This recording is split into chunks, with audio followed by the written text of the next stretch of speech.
দর্শক, যুক্তরাষ্ট্র ও ইসরায়েলের ইরান প্রকল্প এবার সফল হবে না। ইতিহাস বলছে 1948, 58, 67 ও 73 সালে আরব দেশগুলোর সঙ্গে যুদ্ধে যুক্তরাজ্য সহ বিভিন্ন পরাশক্তি ইসরায়েলকে সাহায্য করেছিল, যে কারণে আরব দেশগুলোর পরাজয় ঘটেছিল। সাময়িক সক্ষমতার তুলনামূলক বিশ্লেষণ করলে দেখা যাবে বিশ্বে ইরানের অবস্থান 14তম আর ইসরায়েলের 17তম। সৈন্য সংখ্যার দিক দিয়ে ইরান ইসরায়েলের চেয়ে অনেক গুণ বড়। তবে যুক্তরাষ্ট্রের সহযোগিতায় ইসরায়েলের সামরিক বাহিনী প্রযুক্তিগত উৎকর্ষে অনেক এগিয়ে রয়েছে। ইসরায়েল এবার 1,500 মাইল দূর থেকে ইরানে বিমান হামলা বেশি দিন চালাতে পারবে না। তবে তার আরেকটি শক্তি যুক্তরাষ্ট্র। এরই মধ্যে ইরানের 3টি পারমাণবিক স্থাপনায় হামলা চালিয়ে ব্যাপক ক্ষতি সাধন করেছে বলে দাবি করেছে।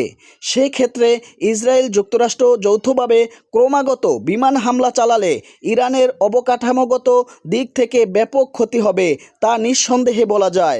1953 সালে যুক্তরাষ্ট্র ইরানের নির্বাচিত প্রধানমন্ত্রী মোহাম্মদ মোসাদ্দেককে উৎখাতের জন্য এজেন্ট না পাঠালে ইরান হয়তো গণতন্ত্রের পথেই এখন থাকত। লেখক স্টিফেন কিঞ্জার তার অল দ্য শাহজমেন বইতে এমনটাই লিখেছেন। তিনি যুক্তরাষ্ট্রকে নতুন করে ইরান আক্রমণের বিষয়ে অনেক হুঁশিয়ারি দিয়েছেন।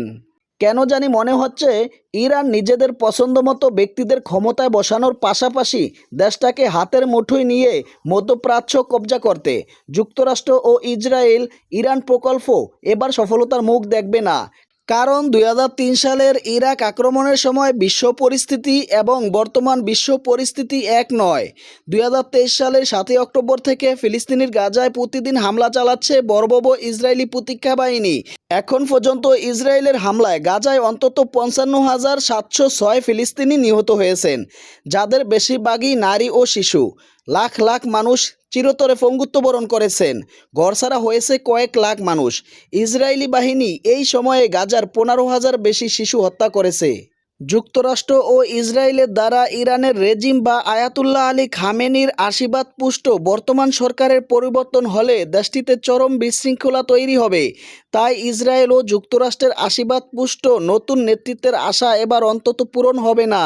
ইসরায়েলের অযৌক্তিক হামলার কারণে ইরানের জনগণের মধ্যে জাতীয়তাবাদী চেতনা বেড়ে যাচ্ছে বলে তাদের সাম্প্রতিক প্রতিক্রিয়ায় মনে হচ্ছে। গাজায় গণহত্যার দায়ে ইসরায়েল ও যুক্তরাষ্ট্রের প্রতি বিশ্ববাসীর সমর্থন অনেকটা কমে গেছে। খোদ যুক্তরাষ্ট্রে প্রতিনিয়ত গাজায় গণহত্যা বন্ধে বিক্ষোভ হচ্ছে। যুক্তরাষ্ট্রের নীতি নির্ধারকেরাও গাজা যুদ্ধের তীব্র সমালোচনা করে প্রকাশ্যে বক্তব্য দিচ্ছেন।